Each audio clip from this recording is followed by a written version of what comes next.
Hello, I'm Mr. Armstrong, teacher at Charter Academy, and this is one of my favorite books. Douglas Adams, the author of Hitchhiker's Guide to the Galaxy, and this is called Long Dark Tea Time of the Soul. Chapter 1. It can hardly be a coincidence that no language on Earth has ever produced the expression, as pretty as an airport. Airports are ugly. Some are very ugly. Some attain a degree of ugliness that can only be the result of a special effort. This ugliness arises because airports are full of people who are tired, cross, and have just discovered that their luggage has landed in Murmansk. Murmansk Airport is the only known exception to this otherwise infallible rule. And architects have, on the whole, tried to reflect this in their designs.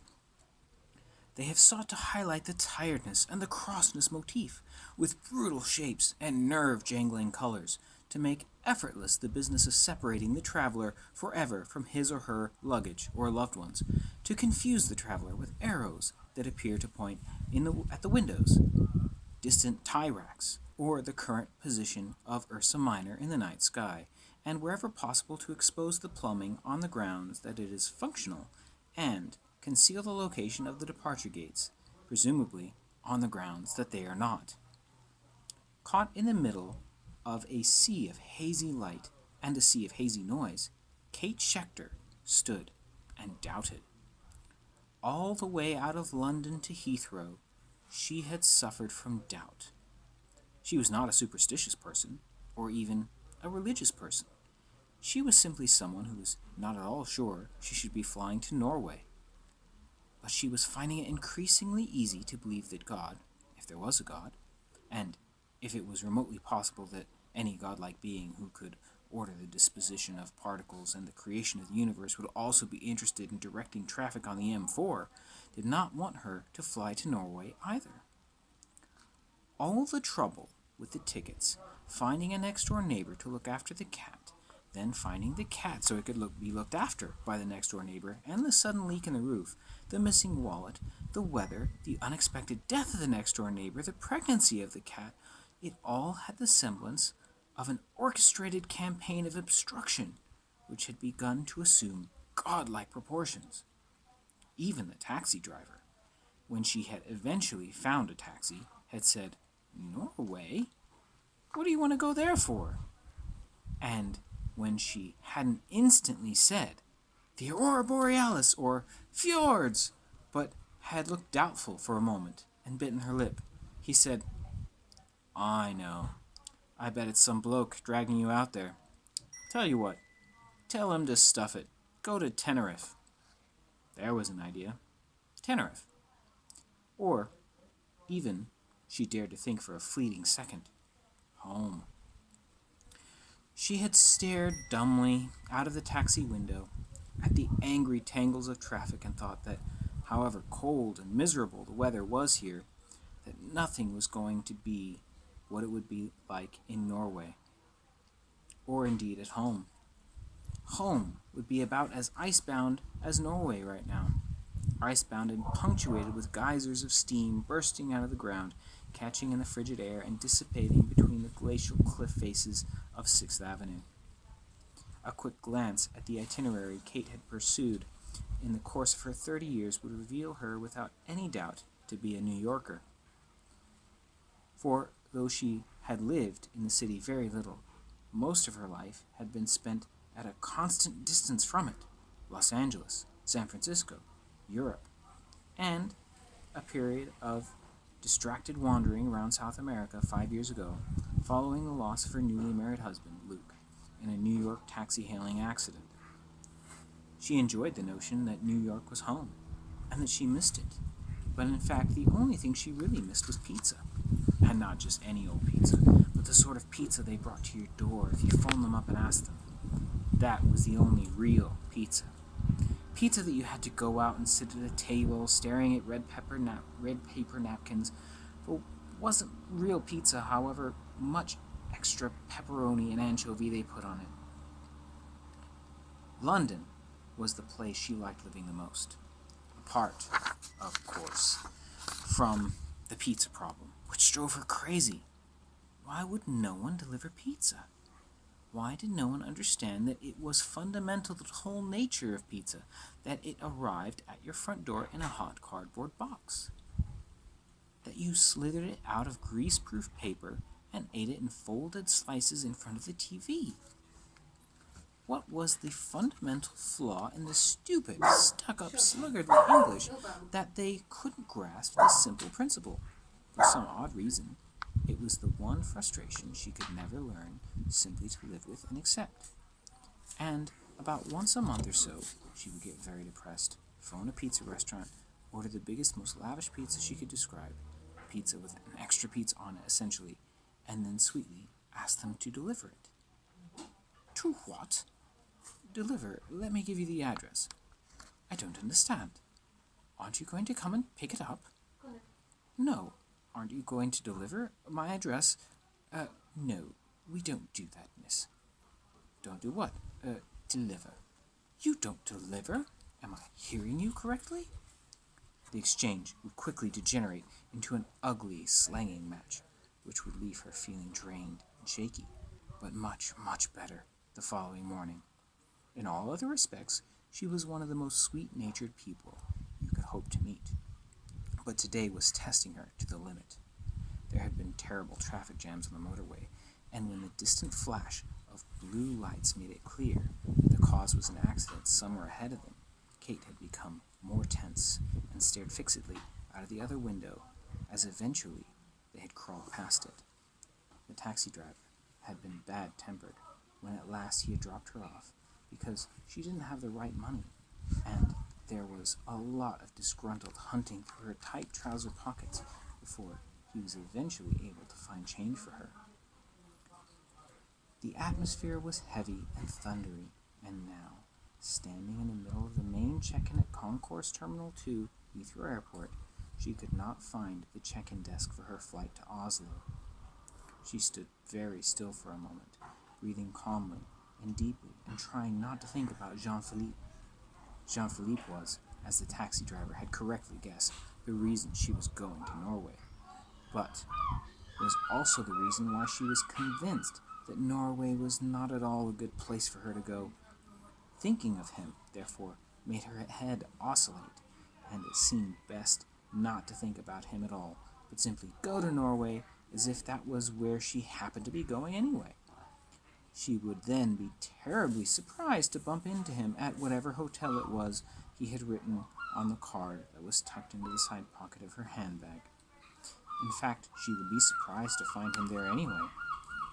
What she would be much more likely to find was a message from him, saying that he had been unexpectedly called away to Guatemala, Seoul, or Tenerife, and that he would call her from there. Jean-Philippe was the most continually absent person she had ever met. In this, he was the culmination of a series. Since she had lost Luke to the great yellow Chevrolet, she had been oddly dependent on rather vacant emotions that a succession of self-absorbed men had inspired in her. She tried to shut all this out of her mind and even shut her eyes for a second. She wished that when she opened them again, there would be a sign in front of her saying, "This way for Norway," which she could simply follow without needing to think about it, or anything else ever again. This, she reflected in a continuation of her earlier train of thought, was presumably how religions got started, and must be the reason why so many sects hang out around airports looking for converts. They know that people there are at their most vulnerable and perplexed, and ready to accept any kind of guidance. Kate opened her eyes again and was, of course, disappointed. But then a second or two later there was a momentary parting in a long surging wave of cross Germans in inexplicable yellow polo shirts, and through it she had a brief glimpse of the check-in desk for Oslo. Lugging her garment bag onto her shoulder, she made her way toward it. There was just one other person before her in line at the desk, and he, it turned out, was having trouble, or perhaps making it. He was a large man, impressively large and well-built, even expertly built. But he was also definitely odd-looking in a way that Kate couldn't quite deal with. She couldn't even say what it was that was odd about him, only that she was immediately inclined not to include him on her list of things to think about at the moment. She remembered reading an article which had explained that the central processing unit of the human brain had only 7 memory registers, which meant that if you had 7 things on your mind at the same time and then thought of something else, one of the other 7 would instantly drop out. In quick succession, she thought about whether or not she was likely to catch the plane, about whether it was just her imagination that the day was a particularly bloody one, or about airline staff who smile charmingly and are breathtakingly rude, about duty-free shops, which are able to charge much lower prices than ordinary shops, but mysteriously don't, about whether or not she felt a magazine article about airports coming on which might help pay for the trip, about whether her garment bag would hurt less on her other shoulder, and finally, in spite of all her intentions to the contrary, about Jean-Philippe, who was another set of at least 7 subtopics all to himself. A man standing arguing in front of her popped right out of her mind. It was only the announcement on the airport loudspeaker of the last call for her flight to Oslo which forced her attention back to the situation in front of her. The large man was making trouble about the fact that he hadn't been given a first-class seat reservation. It had just transpired that the reason for this was that he didn't have, in fact, a first-class ticket. Kate's spirits sank to the very bottom of her being and began to prowl around there, making a low, growling noise. It now transpired that the man in front of her didn't actually have a ticket at all, and the argument then began to range freely and angrily over such topics as the physical appearance of the airline check-in girl, speculation as to what surprises the future might have in store for her and the airline for which she worked, and finally lit by chance on the happy subject of the man's credit card. He didn't have one. Further discussions ensued, having to do with checks and why the airline did not accept them. Kate took a long, slow, murderous look at her watch. "Excuse me," she said, interrupting the transactions. "Is this going to take long? I have to catch the Oslo flight."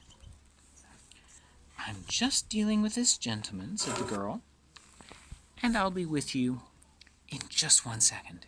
Kate nodded and politely allowed just 1 second to go by. "It's just that the flight's about to leave," she said then. "I have 1 bag, I have my ticket, I have a reservation. It'll take about 30 seconds. I hate to interrupt, but I'd hate even more to miss my flight for the sake of 30 seconds. That's 30 actual seconds, not 30 just 1 seconds, which could keep us here all night." The check-in girl turned the full glare of her lip gloss onto Kate, but before she could speak, the large blonde man looked around, and the effect of his face was a little disconcerting. "I, too," he said in a slow, angry Nordic voice, "wish to fly to Oslo." Kate stared at him. He looked thoroughly out of place in an airport, or rather, the airport looked thoroughly out of place around him. "Well," she said, "the way we're stacked up at the moment, it looks like neither of us is going to make it. Can we just sort this one out? What's the hold-up?" The check-in girl smiled at her charming dead smile and said, "The airline does not accept checks as a matter of company policy." "Well, I do," said Kate, slapping down her credit card. "Charge the gentleman's ticket to this, and I'll take a check from him." "Okay," she added to the big man, who was looking at her with slow surprise. His eyes were large and blue and conveyed the impression that they had looked at a lot of glaciers in their time. They were extraordinarily arrogant and also muddled. "Okay," she repeated briskly. "My name is Kate Schechter. 2 C's, 2 H's, 2 E's, and also a T and an R and an S. Provided they're all there, the bank won't be fussy about the order they come in. They never seem to know themselves." The man very slowly inclined his head a little towards her in a rough bow of acknowledgment. He thanked her for her kindness, courtesy, and some Norwegian word that was lost on her, and said that it was a long while since he had encountered anything of the kind, that she was a woman of spirit, and some other Norwegian word, and then that he was indebted to her. He also added, after as an afterthought, that he had no checkbook. "Right," said Kate, determined not to be deflected from her course. She fished in her handbag for a piece of paper, took a pen from the counter, scribbled the paper, and thrust it at him. "That is my address. Send me the money. Hawk your fur coat if you have to. Just send it to me, okay? I'm taking a flyer on trusting you." The man took a scrap of paper, read a few words on it with immense slowness, then folded it with an elaborate care and put it in the pocket of his coat. Again he bowed to her very slightly. Kate suddenly realized that the checking girl was silently waiting for her pen back to fill in the credit card form. She pushed it back at her in annoyance, handed over her own ticket, and imposed herself an icy calm. The airport loudspeaker announced the departure of their flight. "May I see your passports, please?" said the girl unhurriedly. Kate handed over hers, but the big man didn't have one. "You what?" exclaimed Kate. The airline girl simply stopped moving at all and stared quietly at a random point on her desk, waiting for someone to make a move. It wasn't her problem. The man repeated angrily that he didn't have a passport. He shouted it and banged his fist on the counter so hard that it was slightly dented by the force of the blow. Kate picked up her ticket, her passport, and her credit card, and hoisted her garment bag on her shoulder. "This is where I get off," she said, and simply walked away. She felt that she had made every effort a human being could possibly be expected to make to catch her plane, but it must not be. She would send a message to Jean-Philippe saying that she could not be there, and it would probably sit in a slot next to his message to her, saying why he could not be there either. For once they would be equally absent. For the time being she would go and cool off. She set off in search of first a newspaper, and then some coffee, and by dint of following the appropriate signs was unable to locate either. She was unable to find a working phone from which to send a message, and decided to give up on the airport altogether. "Just get out," she told herself, "find a taxi, and go back home." She threaded her way back across the check-in course, and had almost made it to the exit when she happened to glance back at the check-in desk that had defeated her, and was just in time to see it shoot up through the roof, engulfed in a ball of orange flame. As she lay beneath a pile of rubble, in pain, darkness, and choking dust, trying to find sensation in her limbs, she was at least relieved to be able to think that she hadn't merely been imagining that this was a bad day. So thinking, she passed out. End of chapter 1. If you like that book, go check it out.